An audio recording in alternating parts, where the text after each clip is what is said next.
Watch Me Die is another in a long line of voyeuristic found footage films. In this one, we follow a nameless serial killer who stalks women and then brutally murders them.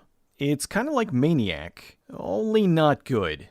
This movie has all your favorite found footage trappings, like digital noise, the ability for the camera to always be pointing in the right direction, and somehow to film things that normally wouldn't be filmed.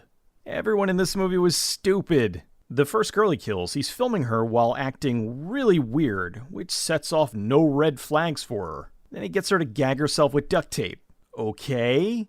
Then she binds her hands with duct tape. Still think this is a good idea? He then proceeds to stab her and then film her dying while he's furiously fapping.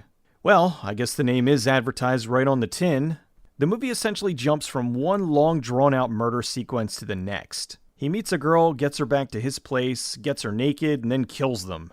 This continues with him finding other women to do pretty much the same thing to, although he occasionally gets them to have sex with them beforehand. The whole thing is ridiculous because here's this guy creeping around women, and he manages to get them back to his apartment, where all the furniture is covered in plastic, and the windows are blacked out with newspaper. It looks like somewhere a serial killer would live. Oh, and he even talks like one. Oh, why don't you put on a wig and take your clothes off? Then tie yourself up. Not one of the girls thinks this is a problem. He's using the evil guy voice. Does he need to be twirling a mustache and wearing a monocle for it to finally sink in?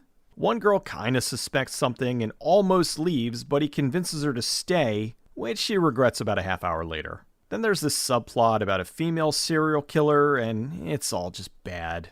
There's a dual twist at the end to try to make the thing feel more clever and possibly explain why all this was going on, but by that point I just didn't care.